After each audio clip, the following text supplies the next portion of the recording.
یہ جو ادب ہوتا ہے نا، یہ معاشرے کے اندر سکون پیدا کرتا ہے، اور بے ادبی جو ہوتی ہے یہ معاشرے کے اندر، سوسائٹی کے اندر بے سکونی پیدا کرتی ہے۔ ادب ہمیشہ محبتوں کے فروغ کا سبب بنتا ہے۔ بے ادبی، بے باکی، اپنی زبان کا تیزی سے استعمال کرنا، یہ نفرتوں کا باعث بنتا ہے۔ ادب کرنے والے لوگ جو ہوتے ہیں ان سے ملاقات کر کے محسوس ہوتا ہے کہ یہ ادب والے نہیں، صرف ان کی کسی نے تربیت بھی کی ہے۔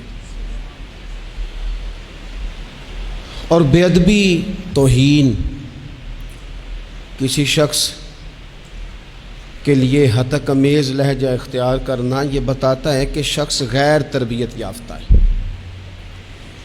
آپ جب ادب کرنے والے ہو جاتے ہیں، پیار کرنے والے ہو جاتے ہیں، تعظیم کرنے والے ہو جاتے ہیں، تو آپ نا معاشرے میں سکون پیدا کرتے ہیں۔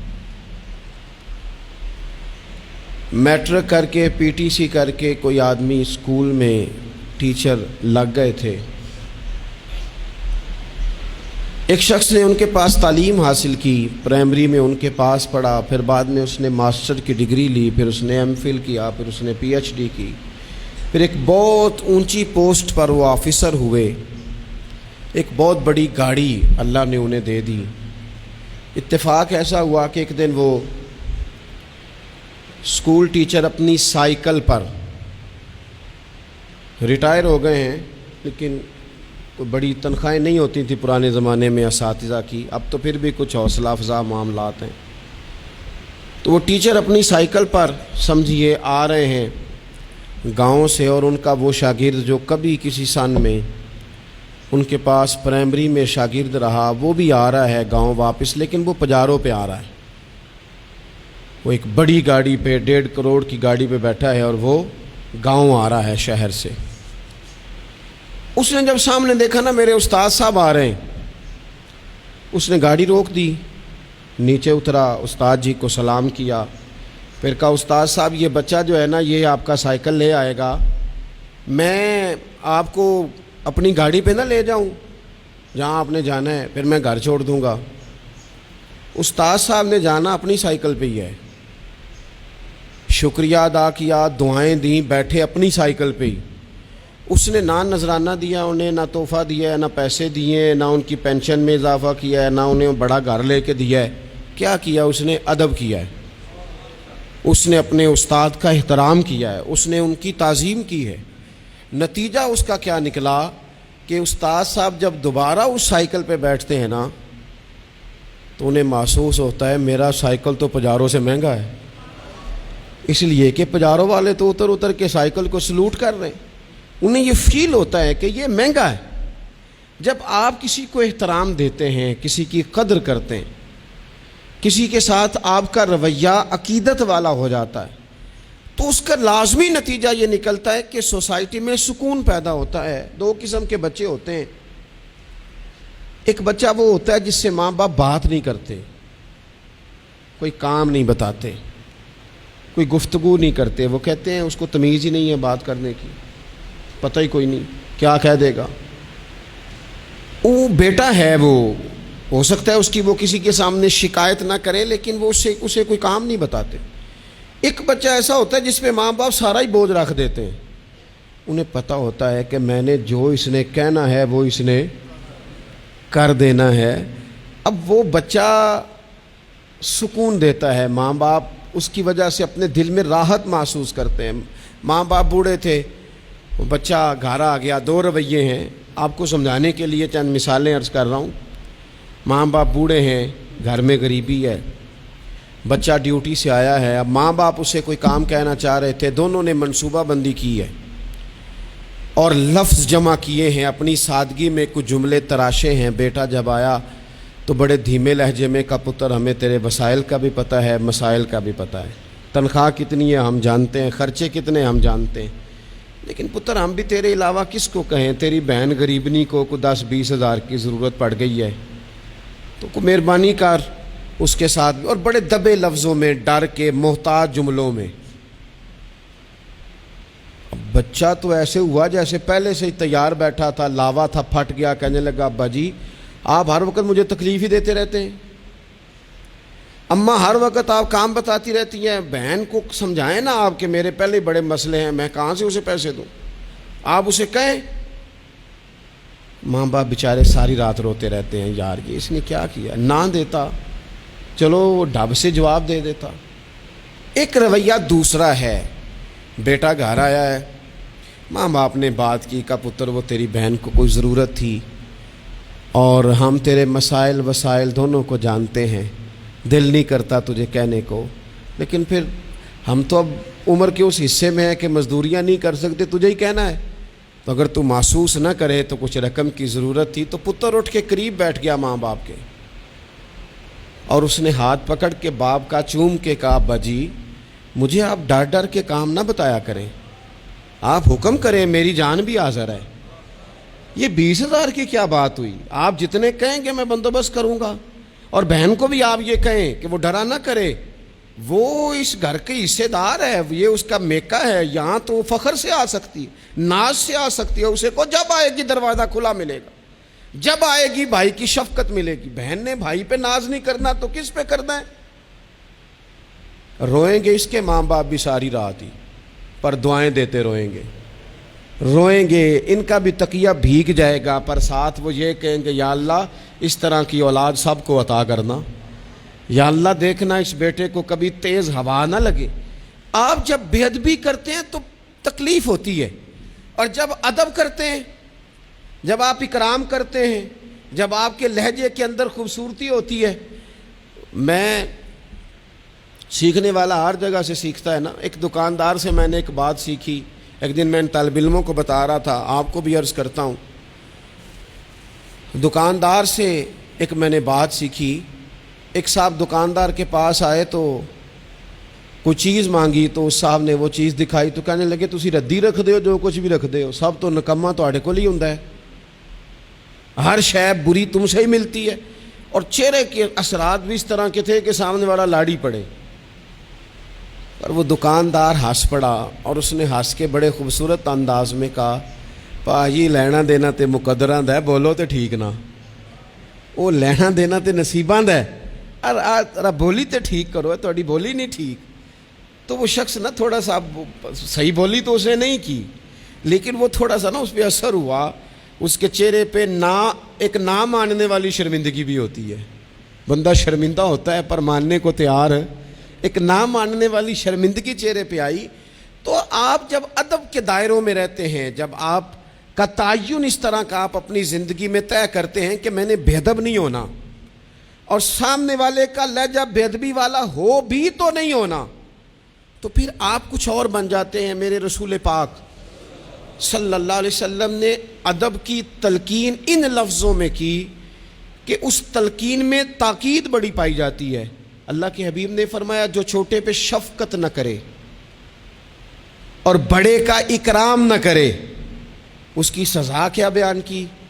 فرمایا من لم یرحم صغیرنا ولم یؤکر کبیرنا، جو رحم نہ کرے ہمارے صغیر پر، اکرام نہ کرے ہمارے کبیر کا، ہمارے بڑے کا، اس کی سزا کیا ہے؟ فرمایا فلیس منا، وہ ہم میں سے ہے ہی نہیں، ہمارے میں سے نہیں ہے وہ۔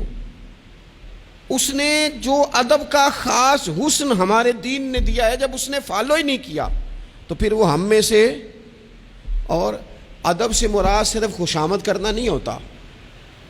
بعض لوگ سمجھتے ہیں کہ ٹھیک ٹھاک خوشامد کرو تو ادب والے ہیں ہم، اور بعض لوگوں کو خوشامد کا نشہ بھی لگا ہوا ہوتا ہے، تو خوشامد اچھی کریں تو وہ بھی کہتے ہیں بندہ بڑا با ادب ہے۔ میں اکثر کہتا ہوں ہاتھ چومنا بھی ادب نہیں، ادب تو یہ ہے کہ آپ کسی کا جب بھی ذکر کریں خیر کے ساتھ ہی کریں، آپ جب بھی کسی کے بارے میں آپ بات کریں تو آپ کے رویے سے ادب چھلکے، خالی جھک جانا تو یہ تو بھائی مطلب کے لیے بھی بعض اوقات ہو جاتا ہے، اس کی کوئی ضرورت نہیں، کوئی اس کی حاجت نہیں۔ بہت سارے لوگ ایسے ہیں جنہوں نے ہمارے کبھی ہاتھ نہیں چومے، لیکن ہمیں صحیح طرح پتہ ہے کہ جو کہیں وہ مانتے ہیں۔ نیرا ہاتھ کا بوسہ لینا اور نیرا جناب سلوٹ کرنا اور سامنے آنا تو کہنا بلے بلے، اس سے بعضوں کا تکلف پیدا ہوتا ہے، مزاج کے اندر بعضوں کا شدت پیدا ہوتی ہے، اس کی ضرورت نہیں ہوتی۔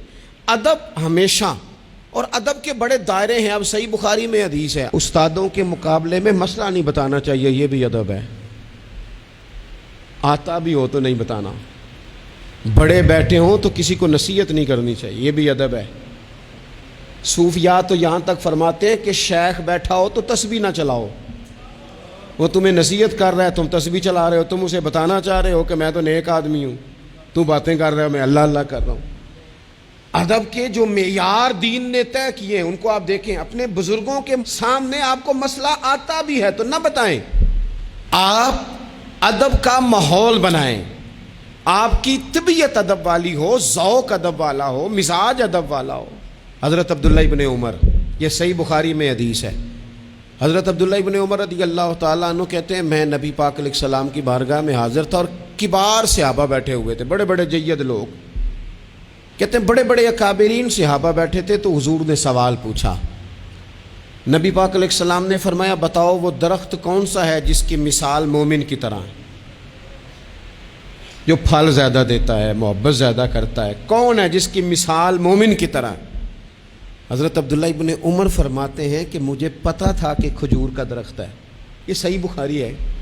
او دوستو سننا بھلا میں کیا کہہ رہا ہوں، فرماتے ہیں مجھے پتا تھا کھجور کا درخت ہے، پر چونکہ ابو بکر صدیق بیٹھے تھے، چونکہ عمر فاروق بیٹھے تھے، چونکہ عثمان غنی بیٹھے تھے، چونکہ مولا علی بیٹھے تھے، چونکہ بڑے بڑے اکابرین بیٹھے تھے اور میں تھا بچہ،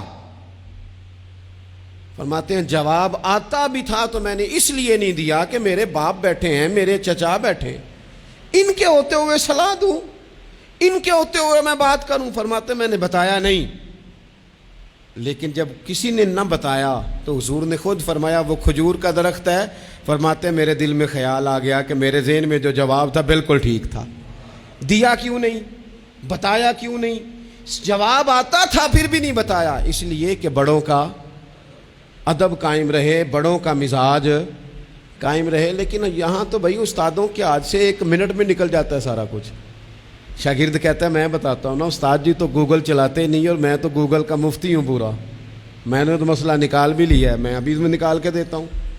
یہاں تو عبارتیں ٹھیک کرا رہے ہوتے ہیں طلباء اپنے اساتذہ کی، یہاں تو مرید کہہ رہے ہوتے ہیں کہ آپ مجھ سے رائے لیں، میں آپ کو بتاتا ہوں کہ پیری مریدی صحیح کیسے چلتی ہے، میں بتاتا ہوں۔ آپ اپنی زندگی میں جب آداب لے آئیں گے، جب ادب لے آئیں، اور شدید ایمرجنسی بھی ہوتی تھی نا تو صحابہ ادب نہیں بھولتے تھے، بعض اوقات ایمرجنسی میں ادب نہیں ہوتا، مطلب یہاں خدا نہ خواستہ میرے کپڑوں کو پیچھے آگ لگ جائے تو آپ کیا کہیں گے، پیر طریقت، راہبر شریعت، فلانا صاحب فلانا، جب تک سارے کپڑے جل جائیں۔ اگر ایمرجنسی ہو جائے نا، کپڑوں کو آگ لگ جائے تو کہا جاتا ہے جناب آگ لگ گئی آپ کے کپڑوں کو، ہو سکتا ہے نام لے کے کوئی پکارے مولانا صاحب وہ دیکھیں آگ ہے، اتنے لمبے لقب نہیں ہوتے، لیکن صحابہ ایمرجنسی میں بھی حضور کا ادب کرتے۔ حضرت صدیق اکبر غار ثور میں ہیں، ایڑی پر ڈنگ مار رہا ہے سانپ، اور سانپ کا نام لے لے تو بندہ گھبرا جاتا ہے، لیکن ایڑی پہ ڈنگ مارا جا رہا ہے، جب تک ڈنگ لگ رہا ہے بار بار، اب اس کا اثر تیز ہوا، اس زہر کا اثر جب جسم پہ ہونے لگا تو آنسو آنکھوں سے نکلے، وہ حضور کے چہرہ نور پر آئے، تو محبوب نے فرمایا کیا ہوا؟ کہنا چاہیے تھا نا سانپ سانپ سانپ سانپ، پر حضرت صدیق اکبر ادب نہیں بھولے، کہنے لگے فدا کا ابی و امی یا رسول اللہ، حضور میری ماں بھی قربان، حضور میرا باپ بھی قربان، فدا کا روحی و قلبی یا رسول، حضور میرا دل بھی قربان، حضور میری روح بھی قربان، یا رسول اللہ وہ سانپ نے ڈس لیا مجھے۔ ادب نہیں بھولے، وقت بدلنا ہے تو بدل جائے، لیکن آداب کبھی بھی امت کے ہاتھوں سے جانے نہ پائے، آداب کا ہر وقت خیال رکھا جائے، ہر وقت خیال رکھا جائے۔ آخری بات آج آپ حضرات کی خدمت میں عرض کرنی ہے، ہر جگہ ضروری نہیں کہ کوئی تنقید کا پہلو ہی نکالا جائے، ہر شخص کی نیت پر شک ہی کیا جائے، یہ ضروری نہیں۔ ایک ذہن بنا لیں، جو بھی رسول اللہ صلی اللہ علیہ وسلم کی بات کرے، عقیدہ اس کا ٹھیک ہو، دین کی بات کرے، قرآنی تعلیمات کی بات کرے، وہ کوئی ہو، کوشش کریں کہ جو خیر کی بات ہو اس میں خیر کے ساتھ سپورٹ شروع کر دیں۔ ہم نے بہت زیادہ جو گروہ بندی شروع کر دی ہے، اس سے تھوڑا سا اپنے آپ کو اوپر لے کے آئیں۔ اقبال بار بار روتے تھے، کہتے تھے فرقہ بندی ہے کہیں اور کہیں ذاتیں ہیں، کیا زمانے میں پنے کی یہی باتیں ہیں۔ کہتے تھے کیا اس طرح ہم آگے جائیں گے، کبھی برادریوں کے بت اور کبھی جماعتوں کے بت۔ تھوڑا سا نا اپنے ذہن کو بڑا کریں، اور دین کی بات آپ کو لگے صحیح کہ بندہ کچھ ٹھیک ہے، آپ نے بندے کی سپورٹ کرنی ہے کہ دین کی بات کی سپورٹ کرنی ہے۔ کوئی بھی کسی بھی رنگ میں جب حضور کا تذکرہ کرے، وہ حضرت ابراہیم علیہ السلام نے سنا تھا کہ وہ کماد کے کھیت سے، گنے کے کھیت سے کوئی اللہ اللہ کر رہا ہے، تو حضرت ابراہیم پہنچ گئے۔ وہ فرشتہ تھا انسانی شکل میں، فرمایا رب کا نام پھر سنا۔ اس نے کہا میں سارے اونٹ لے لوں گا۔ فرمایا تو نام لینا تو اونٹ سارے ہی تیرے۔ وہ پھر تھوڑی دیر کے بعد چپ کر گیا۔ حضرت مفتی احمد یار خان صاحب رحمۃ اللہ نے اس کو لکھا ہے، دوبارہ سنا تو کہنے لگا ساری گائیں لے لوں گا۔ فرمایا ساری تیری ہوئی، نام دوبارہ سنا۔ نا علماں وچ پھسا سانو، تو یار دی گل سنا سانو۔ اس سارا کچھ دے دیا تو فرشتہ عرض کرنے لگا مالک یہ تو تیرے نام کے سچے عاشق ہیں، یہ سچے دیوانے۔ تھوڑا سا نا اتفاق کرنے کی کوشش کریں، اپنے آپ کو تھوڑا بڑا کر لیں، میچور کر لیں۔ جب لوگ انسانوں کی بجائے نظریوں کو سپورٹ کرنے لگ جاتے ہیں نا، ہم شخصیات کے نہیں نظریات کے قائل ہیں۔ جب نظریات کو ہم سپورٹ کریں گے، دین ایک نظریہ ہے اور نظریے کی سپورٹ کبھی نہیں چھوڑنی چاہیے۔ نظریہ ہمیشہ نظریہ ہوتا ہے، جاٹ ہو کے، باٹ ہو کے، ارائی ہو کے، فلاں ہو کے، فلاں ہو کے بڑا جی لیا، اب کچھ مسلمان ہو کے بھی تو جینا چاہیے کہ نہیں؟ یار صحیح بتاؤ، کبھی اپنا تعارف بتایا ہے کہ ہم رسول اللہ کے غلام ہیں؟ یہ بھی تو تعارف ہے نا ہمارا، یہ بھی تو بتانا چاہیے۔ آپ کون ہیں جناب؟ کہتے میں تو گجرانوالہ کا رہنے والا ہوں۔ آپ کون ہیں جناب؟ میں تو جناب گجرات کا ہوں۔ بھئی آپ یہ کہیں میں رسول اللہ کا غلام ہوں۔ حضرت سلمان فارسی سے کسی نے کہا نام بتائیں، کہنے لگے میرا نام اسلام ہے۔ کہا آپ کے والد کا نام؟ کہنے لگے اسلام۔ کہا دادا کا نام اسلام۔ پوچھتا جاتا آپ اسلام بتاتے جاتے۔ اس نے کہا جناب یہ کیا بات ہوئی؟ فرمانے لگے میرا سارا کچھ ہی میرا دین ہے۔ یہیں سے بات شروع ہوتی ہے اور یہیں پہ بات ختم ہوتی ہے۔ کچھ کبھی کبھی حضرت سفینہ ایک صحابی ہیں، جنگل میں رستہ بھول گئے تھے تو سامنے شیر آ گیا، تو شیر نے جب منہ کھولا تو پتہ ہے حضرت سفینہ کی زبان سے کیا نکلا؟ کہنے لگے او شیر ذرا خیال کرنا میں رسول اللہ کا غلام ہوں۔ اس مقام پہ بھی یہی نکل رہا ہے کہ میں نبی پاک کا غلام ہوں۔ ایمرجنسی میں بھی جب کہا میں حضور کا غلام ہوں تو شیر نے دومیں لانی شروع کر دی، قدم چومنے شروع کر دیے، شیر پیچھے ہٹ گیا۔ تو آپ کی زبانوں پر یہ بات جاری ہو کہ ہم نبی پاک صلی اللہ علیہ وسلم کے غلام ہیں۔ اللہ تعالیٰ مجھے اور آپ کو عمل کی توفیق عطا فرمائے۔